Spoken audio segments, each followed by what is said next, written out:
যে স্বামীকে মুচি ভেবে স্ত্রী ছেড়ে গিয়েছিল সেই স্বামী 10 বছর পর কালেক্টর হয়ে পৌঁছাল স্ত্রীর কুড়ে ঘরে। তারপর যা ঘটল পুরো গ্রাম হতবাক হয়ে গেল। বন্ধুরা, এটি উত্তরপ্রদেশের একটি পিছিয়ে পড়া গ্রাম রামপুরের সত্য ঘটনা, যেখানে মাটির কাঁচা রাস্তা, ভাঙা ছাদ এবং মানুষের চোখে দারিদ্র্যের অভ্যাস বাসা বেঁধেছিল। এই গ্রামের শেষ প্রান্তে অশ্বত্থ গাছের নিচে একটি ছোট মুচির দোকান ছিল। কোনো সাইনবোর্ড নেই, কোনো নাম নেই, শুধু মাটিতে রাখা একটি কাঠের তক্তা, কিছু পুরনো যন্ত্রপাতি, আর সেখানে বসে থাকত রাহুল যাদব। রাহুলের বয়স তখন বড়জোর 25 বছর ছিল। মুখে পরিশ্রমে ক্লান্তির ছাপ ছিল, কিন্তু চোখে অন্য কিছু ছিল, এমন কিছু যা সেই গ্রামের খুব কম মানুষের চোখেই দেখা যেত। স্বপ্ন, বড় স্বপ্ন।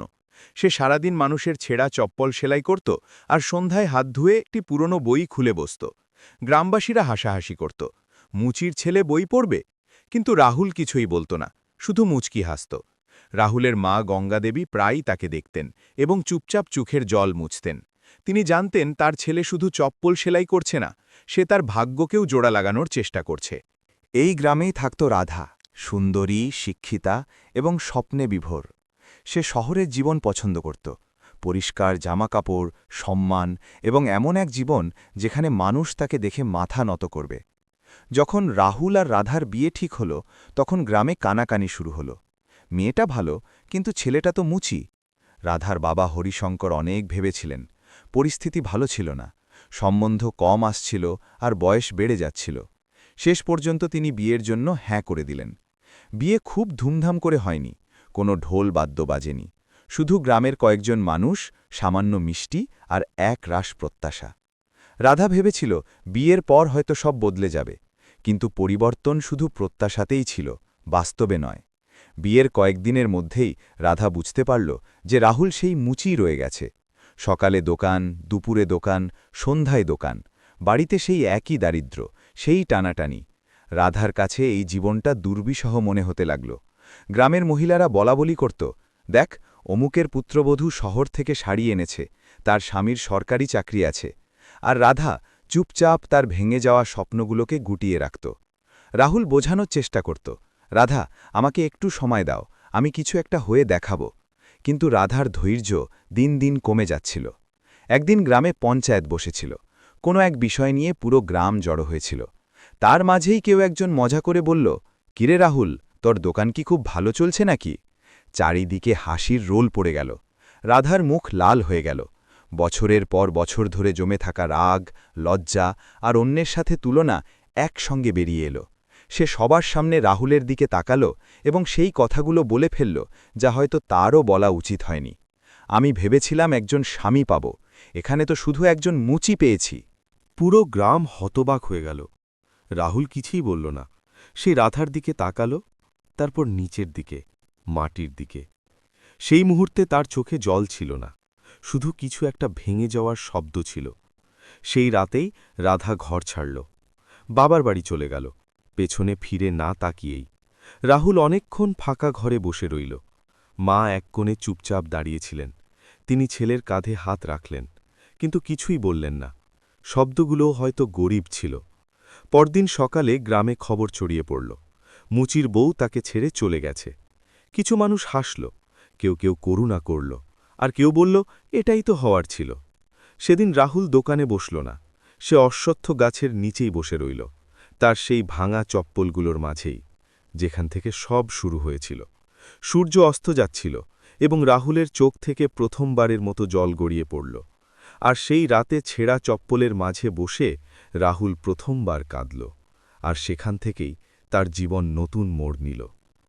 পরের দিন সকালে যখন গ্রাম জাগল, রাহুলের বাড়ি নিস্তব্ধ ছিল, উনুন ঠান্ডা পড়েছিল। মা গঙ্গাদেবী উঠে দেখলেন রাহুল কোথাও নেই, না দোকানে না বাড়ির আশেপাশে। শুধু টেবিলের ওপর রাখা একটা ছোট্ট কাগজ ছিল, যাতে লেখা ছিল, মা, আমাকে ক্ষমা করে দিও, যতদিন না কিছু হতে পারছি ফিরে আসব না। গঙ্গাদেবী কাগজটা বুকে জড়িয়ে ধরলেন। তিনি বুঝতে পেরেছিলেন আজ তার ছেলে মুচি নয়, যোদ্ধা হয়ে বেরিয়েছে। এদিকে বাবার বাড়িতে রাধা শান্তিতে ছিল না। তার মনে হয়েছিল রাহুল কাঁদবে, কাকুতি মিনতি করবে, মানানোর চেষ্টা করবে, কিন্তু না এলো কোনো ফোন, না কোনো খবর। কিছুদিন পর পঞ্চায়েতে ডিভোর্সের কথা উঠল। রাধা কোনো দ্বিধা ছাড়াই হ্যাঁ বলে দিল। তার বাবা হরিশঙ্কর শেষবারের মতো বললেন, ভেবে দেখ মা, গরিব হতে পারে, কিন্তু ছেলেটা খারাপ নয়। রাধা ঠান্ডা গলায় জবাব দিল, আমার দারিদ্র্যকে ভয় লাগে। কাগজে কলমে সম্পর্ক শেষ হয়ে গেল, আর রাহুলের জীবনে এক শূন্যতা চিরকালের জন্য জায়গা করে নিল। ওদিকে রাহুল এলাহাবাদ পৌঁছে গিয়েছিল। বড় শহর, বিশাল ভিড়, আর কোনো পরিচিতি নেই। প্রথম দিনেই সে বুঝতে পারল এখানে পরিশ্রমও টাকা খোঁজে। দিনে সে নির্মাণস্থলে ইট বইত, হাত ছিলে যেত, কাঁধ ফুলে যেত। রাতে এক ধর্মশালার কোণে বসে সেই পুরনো বইগুলো পড়ত। মানুষ জিজ্ঞেস করত, এত কষ্ট কেন করছ? রাহুল শুধু এটুকুই বলতো, কারণ এখন আর হারার কোনো সুযোগ নেই। অনেকবার না খেয়ে ঘুমোতে হয়েছে, অনেকবার পারিশ্রমিক পাইনি। এক রাতে জ্বরে কাঁপতে কাঁপতে পড়েছিল, কিন্তু ওষুধ কেনার টাকা ছিল না। তখনই তার মনে পড়ে গেল রাধার সেই কথাটি, এখানে তো শুধু একজন মুচি পেয়েছি। সেই কথাটা তাকে আবার দাঁড় করিয়ে দিল। একদিন অফিসের বাইরে কাজ করার সময় রাহুল দেখল একজন অফিসার গরিব মানুষদের বকাঝকা করছে। কাগজপত্র সব ঠিক ছিল, তারপরও গলার স্বর উঁচুতে ছিল। রাহুলের রক্ত টকবক করে উঠল। সেদিনই সে সিদ্ধান্ত নিল, যদি সিস্টেমিক গরিবকে দাবিয়ে রাখে, তবে আমি সেই সিস্টেমের অংশ হব। সে সিভিল সার্ভিস পরীক্ষা সম্পর্কে প্রথমবার ভালোভাবে জানল। লোকজন হাসল, মুচির ছেলে অফিসার হবে? রাহুল কোনো জবাব দিল না। সে শুধু তার পড়াশোনা বাড়িয়ে দিল। প্রথম প্রচেষ্টা ব্যর্থ, দ্বিতীয় প্রচেষ্টা আরও খারাপ, তৃতীয়বার টাকা শেষ হয়ে গেল, বইপত্র বন্ধক রাখতে হল, কিন্তু রাহুল থামল না। এরই মধ্যে গ্রাম থেকে খবর এলো, মা গঙ্গা দেবী আর নেই। রাহুল স্টেশনের প্ল্যাটফর্মে ঘণ্টার পর ঘণ্টা বসে রইল। চোখের জল বেরোল না, শুধু চোখ দুটো শুকিয়ে গেল। সে মায়ের শেষকৃত্যও দেখতে পেল না। সেদিন সে নিজের কাছে একটা শপথ নিল, এখন আর পিছু ফেরার কোনো অধিকার নেই। বছরের পর বছর কেটে গেল। রাহুল বদলে যেতে লাগল। শরীর দুর্বল, কিন্তু ইচ্ছে শক্তি মজবুত।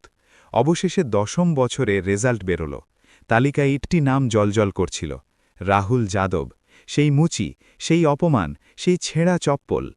যখন সে নিয়োগপত্র পেল, তখন সবার আগে সেটা মায়ের ছবির সামনে রাখল। ধীরে ধীরে বলল, আমি পেরেছি মা। ওদিকে রামপুর গ্রামে কারো বিন্দুমাত্র ধারণাও ছিল না যে ছেলেটিকে নিয়ে তারা হাসাহাসি করত, সে এখন অফিসার হয়ে গেছে। এবং সময় নিঃশব্দে পরবর্তী মোড় নিল। কারণ যেদিন রাহুল প্রথম পোস্টিং পেল, সেই জায়গাটি সেখানেই ছিল যেখানে তার অতীত জীবন এখনও নিঃশ্বাস নিচ্ছিল, ফাতেপুর জেলা। সেই একই মাটি, সেই একই রোদ, সেই একই মুখগুলো। শুধু পার্থক্য এটাই ছিল যে এখন রাহুল যাদবের নামের আগে কালেক্টর লেখা হয়ে গেছে। যে হাত কখনো মানুষের ছেঁড়া চপ্পল সেলাই করত, সেই হাতেই এখন ফাইল ছিল। যে মানুষটির কখনো পঞ্চায়েতে কথা বলার অধিকার ছিল না, আজ তার এক আওয়াজেই পুরো সিস্টেম নড়ে চড়ে বসতে পারত। যাই হোক বন্ধুরা, প্রথম দিন যখন রাহুল কালেক্টরেটে পৌঁছল, তখন কোনো সাইরেন বাজল না, না কোনো আড়ম্বর, না কোনো অহংকার। সে চুপচাপ গাড়ি থেকে নামল, চারপাশে দেখল এবং সোজা নিজের ঘরে চলে গেল। বাইরে অফিসাররা দাঁড়িয়েছিল, কর্মচারীরা দাঁড়িয়েছিল, কিন্তু রাহুলের মুখে না ছিল হাসি, না ছিল অহংকার, শুধু এক গম্ভীর নীরবতা ছিল। মনে হচ্ছিল যেন ভেতরে কোনো পুরনো সিনেমা চলছে। সেদিন সন্ধ্যায় সে জেলার প্রথম রিপোর্টটি তলব করল, অবৈধ দখল, খালের ধারে গড়ে ওঠা বস্তিগুলো। ফাইলের পাতা উল্টাতে উল্টাতে তার চোখ একটা নামে আটকে গেল, রামপুর। সেই গ্রাম, সেই মাটি, সেই অশ্বত্থ গাছ। রাহুলের আঙুলগুলো এক মুহূর্তের জন্য থেমে গেল, সময় যেন আবার পেছনে ফিরে গেল। রিপোর্টে লেখা ছিল, খালের ধারে তৈরি হওয়া অবৈধ ঝুপড়িগুলোর উপর দ্রুত পদক্ষেপ নেওয়া প্রয়োজন। সে ফাইলটি বন্ধ করে দিল, কিছুক্ষণ জানলার বাইরে তাকিয়ে রইল, তারপর ধীর কণ্ঠে বলল, কাল রামপুর যাব। ওদিকে রামপুরে জীবন একদম অন্য মোড় নিয়েছিল। যে রাধার কখনো নিজের সিদ্ধান্তের ওপর খুব ভরসা ছিল, আজ সেই রাধা নিজেকেই চিনতে পারছিল না। যে বড় স্বপ্ন নিয়ে সে রাহুলের সঙ্গ ছেড়েছিল, সেই স্বপ্নই ধীরে ধীরে তার জীবনকে ভেতর থেকে ফাঁপা করে দিয়েছিল। তার মনে হতো যে ধনসম্পদ আর প্রতিপত্তি তাকে শান্তি দেবে, কিন্তু সময় প্রমাণ করে দিয়েছিল যে শুধু লোক দেখানো বিষয় দিয়ে জীবন চলে না।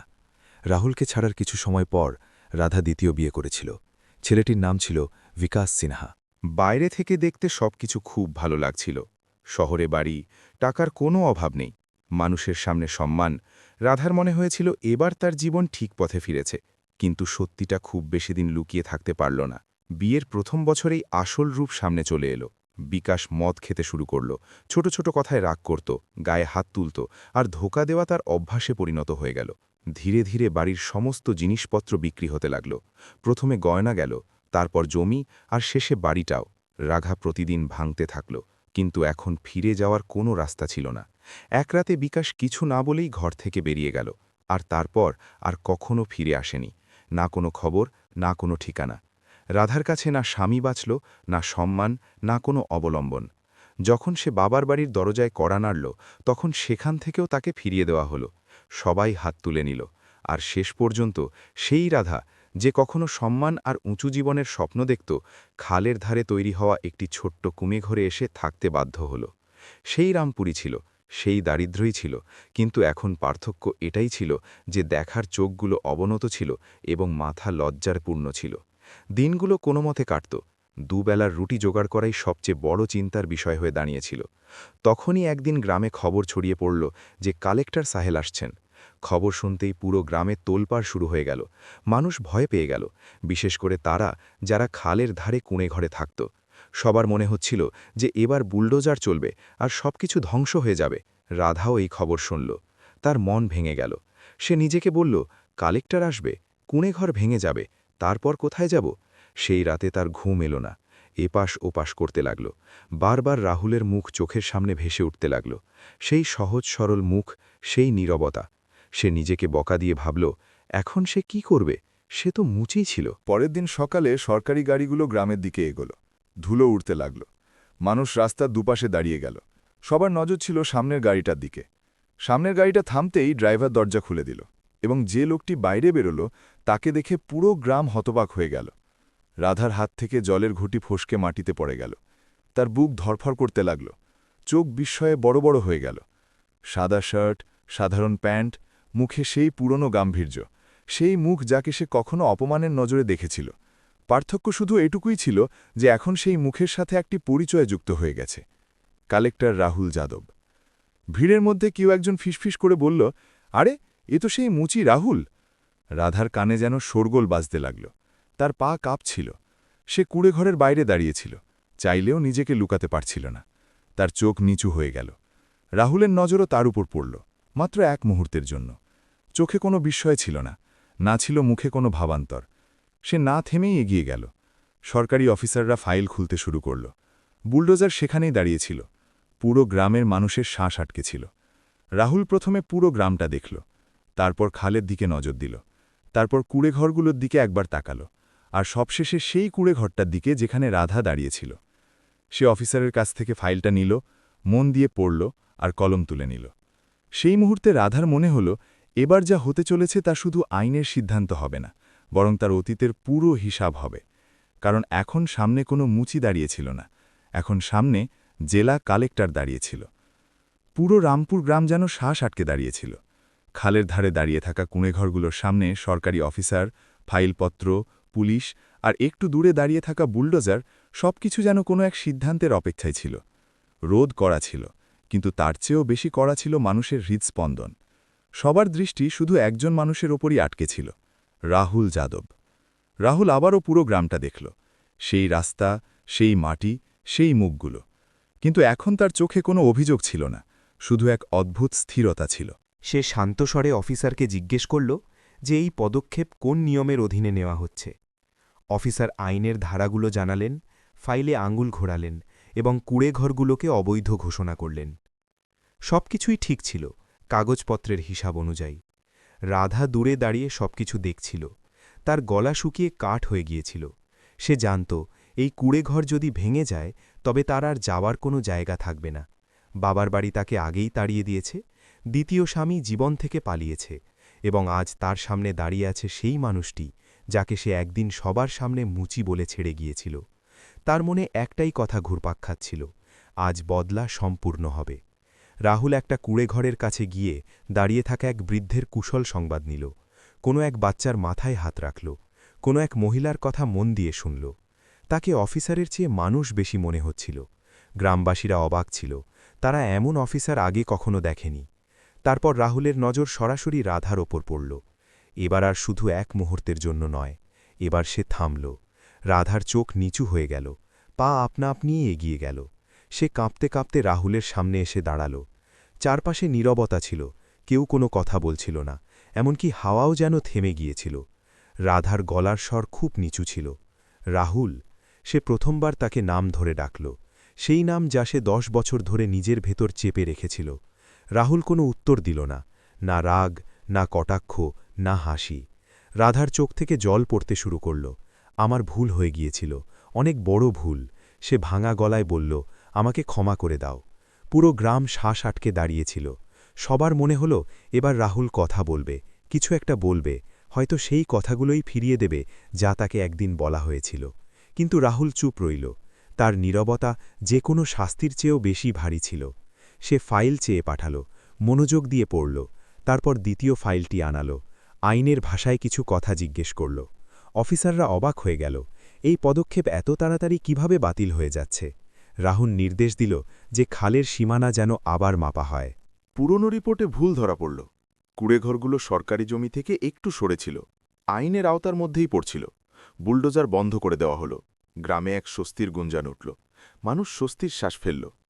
রাধা সেখানেই দাঁড়িয়েছিল, যেন বিশ্বাসই হচ্ছিল না যে তার কুড়েঘর বেঁচে গেছে। রাহুল আবারও তার দিকে তাকাল এবং প্রথমবার কথা বলল। তার গলার স্বর উঁচুতে ছিল না, কিন্তু প্রতিটি শব্দ খুব স্পষ্ট ছিল। আমি যদি আজও মুচি থাকতাম, তাহলে কি তুমি আমাকে মানুষ বলে মনে করতে? রাধার পায়ের তলা থেকে মাটি সরে গেল। তার কাছে কোনো উত্তর ছিল না। সত্যের কোনো উত্তর হয় না। রাহুল কথা আর বাড়াল না। সে ফাইল বন্ধ করল, গাড়ির দিকে এগিয়ে গেল এবং পেছনে ফিরে না তাকিয়েই গাড়িতে বসে পড়ল। সরকারি কনভয় ধীরে ধীরে গ্রাম থেকে বেরিয়ে গেল, ধুলো থিতিয়ে আসতে লাগল, আর রামপুর আবার শান্ত হয়ে গেল। কিন্তু রাধা সেখানেই দাঁড়িয়ে রইল, ভাঙা অবস্থায় নয়, বরং একেবারে শূন্য হয়ে। কারণ আজ সে বুঝতে পেরেছিল, যাকে সে দারিদ্র বলে ভেবেছিল সেটা আসলে পরিস্থিতি ছিল, আর যাকে সে ছেড়ে এসেছিল সে একজন খাঁটি মানুষ ছিল। এবং এখন সবচেয়ে বড় শাস্তি বাকি ছিল। কালেক্টরের গাড়িগুলো রামপুর থেকে বেরিয়ে গিয়েছিল, কিন্তু গ্রামের ওপর যে ভারী নীরবতা নেমে এসেছিল তা সহজে ভাঙার মতো ছিল না। মনে হচ্ছিল যেন হাওয়াও কিছুক্ষণের জন্য থেমে গেছে। মানুষ ধীরে ধীরে নিজেদের বাড়ির দিকে ফিরে তো গেল, কিন্তু তাদের পদক্ষেপে সেই আগের মতো ছন্দ ছিল না। প্রতিটি উঠোনে, প্রতিটি গলিতে এবং প্রতিটি দরজার আড়ালে শুধু একটাই আলোচনা চলছিল, যে রাহুলকে একসময় মানুষ মুচি বলে হাসাহাসি করত, যাকে পঞ্চায়েতে দাঁড়িয়ে থাকার যোগ্যও মনে করা হয়নি, সেই ছেলেই আজ পুরো জেলার কালেক্টর হয়ে সেই গ্রামেই ফিরে এসেছিল। কারোর চোখে বিস্ময় ছিল, কারোর চোখে লজ্জা, আর কারোর চোখে অনুতাপ। কিছু মানুষ চুপ ছিল, কারণ তাদের বলার মতো আর কিছুই অবশিষ্ট ছিল না। কিন্তু এসবের মাঝে রাধা সেখানেই দাঁড়িয়েছিল, কুড়েঘরের সামনে, খালের ধারে। তার পা যেন মাটিতে গেঁথে গিয়েছিল, সে চাইলেও নড়তে পারছিল না। সামনে সেই কুড়েঘরটা ছিল, যা আজ তো বেঁচে গিয়েছিল, কিন্তু তার ভেতরে থাকা মেয়েটি পুরোপুরি ভেঙে পড়েছিল। কুড়েঘর বেঁচে গিয়েছিল, কিন্তু রাধার হৃদয়ে উজাড় হয়ে গিয়েছিল। তার মন বারবার অতীতে ফিরে যাচ্ছিল। তার সেই দিনের কথা পরিষ্কার মনে পড়ছিল, যখন পঞ্চায়েতের সামনে সে রাহুলকে সবার মাঝে অপমান করেছিল। সেই সময় তার মনে হয়েছিল যে সে ঠিক কাজই করছে। সে দারিদ্র্য আর অভাব থেকে বেরিয়ে আসার রাস্তাই বেছে নিচ্ছে। তার মনে হয়েছিল যে সে নিজের জীবনকে আরও উন্নত করতে চলেছে। কিন্তু আজ সেই জায়গায় দাঁড়িয়ে সে বুঝতে পারছিল যে সে জীবন বদলায়নি, সে নিজের হাতেই নিজের ভবিষ্যৎ ধ্বংস করেছে। রাহুলের সেই একটি কথা তার কানে বারবার বাজছিল, আমি যদি আজও মুচি থাকতাম, তাহলে কি তুমি আমাকে মানুষ বলে মনে করতে? সেই প্রশ্নটি তাকে ভেতর থেকে নাড়িয়ে দিয়েছিল। সেই প্রশ্ন কোনো প্রতিশোধ ছিল না, কোনো কটাক্ষ ছিল না। সেটা ছিল একটা আয়না, যাতে রাধা নিজের আসল চেহারা দেখতে পেয়েছিল। কিন্তু সেই প্রশ্নের কোনো উত্তর তার কাছে ছিল না। হয়তো এই কারণেই যে সত্য কখনো উত্তর চায় না, শুধু স্বীকৃতি চায়। ধীরে ধীরে দিন গড়িয়ে গেল, আকাশের রং বদলাতে শুরু করল, সন্ধ্যার ঠান্ডা হাওয়া বইতে লাগল। কিন্তু রাধার ভেতরে সবকিছুই শূন্য ছিল। সে কুড়েঘরের ভেতরে গেল এবং মাটিতে বসে পড়ল। না তার কাছে কাঁদার শক্তি ছিল, না নিজেকে বোঝানোর মতো কোনো শব্দ। প্রথমবার সে নিজেকে খুব সততার সাথে প্রশ্ন করল, সে কি রাহুলকে ভালোবাসত, নাকি শুধু সেই সম্মান, সেই প্রতিপত্তিকে ভালোবাসত যার প্রতি তার প্রবল আকাঙ্ক্ষা ছিল? উত্তর একদম পরিষ্কার ছিল, আর হয়তো এই কারণেই সেটা সবচেয়ে বেশি যন্ত্রণাদায়কও ছিল। পরের কয়েকদিনের মধ্যে রামপুরে আরও একটি খবর ছড়িয়ে পড়ল। মানুষ একে অপরকে বলতে লাগল যে কালেক্টর রাহুল যাদব গ্রামের কাছে একটি সরকারি স্কুল খোলার নির্দেশ দিয়েছেন। স্কুলটি তার মা গঙ্গা দেবীর নামে তৈরি করা হচ্ছিল, সেই মা যিনি দারিদ্র্যের মধ্যেও নিজের ছেলেকে স্বপ্ন দেখা থেকে আটকে রাখেননি। সেই জায়গা যেখানে একসময় অশ্বত্থ গাছের নিচে একজন মুচি বসে চপ্পল সেলাই করত, এখন সেখানে শিশুদের হাসি প্রতিধ্বনিত হতে লাগল। বই খোলা হলো, স্লেটে অক্ষর লেখা হলো, এবং গ্রাম প্রথমবার অনুভব করল যে পরিস্থিতি সত্যিই বদলানো সম্ভব। রাহুল আর কখনো গ্রামে ফিরে আসেনি, না কারো সাথে হিসাব মেলাতে, না নিজের গল্প শোনাতে, না এটা দেখাতে যে সে এখন কি হয়ে গেছে। সে সামনের দিকে এগিয়ে গিয়েছিল, খুব শান্তভাবে, বিনা কোলাহলে। রাধা প্রায়ই দূর থেকে সেই স্কুলটাকে দেখত, বাচ্চাদের হাসি শুনত, আর তার চোখ জলে ভরে উঠত। সে ভাবত যদি সেদিন সে রাহুলের সঙ্গ না ছাড়ত, যদি সে পরিস্থিতিকে মানুষের চেয়ে বড় মনে না করত, তাহলে হয়তো আজ তার জীবন অন্যরকম হতো, হয়তো সেও এই পরিবর্তনের একটা অংশ হতো।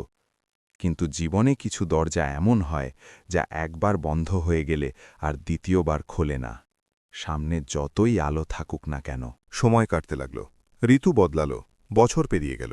রাধা সেই কুঁড়েঘরেই রয়ে গেল। এখন আর তার মধ্যে কোনো অভিযোগ ছিল না, কোনো আশাও ছিল না। সে কারো কাছে কিছু চায়নি, কারো কাছে কোনো প্রশ্ন করেনি। সে বুঝে গিয়েছিল যে তার শাস্তি কি। রাহুলের সাফল্য দূর থেকে দেখা, তার তৈরি করা আলোয় নিজেকে দাঁড় করাতে না পারা, আর প্রতিদিন নিজেরই সিদ্ধান্তের কাছ থেকে চোখ এড়িয়ে চলা। আর রাহুল তার কাজেই মগ্ন রইল, সম্পূর্ণ সততার সাথে, কোনো লোক দেখানো আচরণ ছাড়া, কাউকে ছোট না করে। যে সিস্টেম একসময় তাকে তার যোগ্যতার কথা স্মরণ করিয়ে দিয়েছিল, সেই সিস্টেমেই থেকে সে এখন অন্যদের চলার পথ সহজ করে দিচ্ছিল। রামপুরের মানুষ আজও এই গল্প শোনায়, একজন মুচির গল্প, একটি ভাঙা সম্পর্কের গল্প, এবং এমন এক সাফল্যের গল্প যা প্রতিশোধের একটি শব্দ না বলেও সবকিছু বলে দিয়েছিল।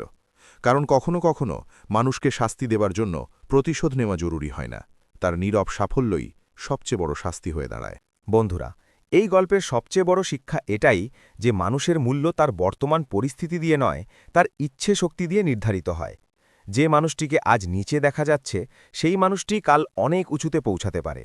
কাউকে তার পেশা, টাকা বা অসহায়ত্ব দিয়ে বিচার করা সবচেয়ে বড় ভুল, কারণ পরিস্থিতি বদলাতে সময় লাগে না। কিন্তু কাউকে ছেড়ে যাওয়ার যন্ত্রণা আর অপমানের আঘাত সারা জীবন তাড়া করে বেড়ায়। সত্যিকারের মানুষ সেই হয় যার কাছে প্রতিশোধ নেওয়ার ক্ষমতা থাকা সত্ত্বেও সে মানবতাকে বেছে নেয়। তবে কোনো স্ত্রী যদি দারিদ্র্যের কারণে তার স্বামীকে ছেড়ে যায়, তবে কি তার সাফল্যের পর তাকে শুধু ক্ষমা করে দেওয়াই যথেষ্ট, নাকি তাকে পুনরায় আপন করে নেওয়াও জরুরি? আর রাধার মতো স্ত্রীর সাথে যা ঘটেছে, সেটা আপনাদের মতে ঠিক ছিল নাকি ভুল, কমেন্টে অবশ্যই আপনাদের সত্যি মতামত জানাবেন। আর এই গল্পটি যদি আপনাদের ভাবতে বাধ্য করে, হৃদয় স্পর্শ করে, বা কোনো না কোনোভাবে আপনাদের জীবনের সাথে যুক্ত বলে মনে হয়, তাহলে এটি লাইক করুন, আপনাদের বন্ধু ও পরিবারের সাথে শেয়ার করুন, আর এমন সব সত্যি, আবেগপূর্ণ এবং জীবন বদলে দেওয়া গল্প শোনার জন্য চ্যানেলকে সাবস্ক্রাইব করতে ভুলবেন না। দেখা হবে পরের গল্পে, ততক্ষণ পর্যন্ত নিজের খেয়াল রাখুন। ধন্যবাদ।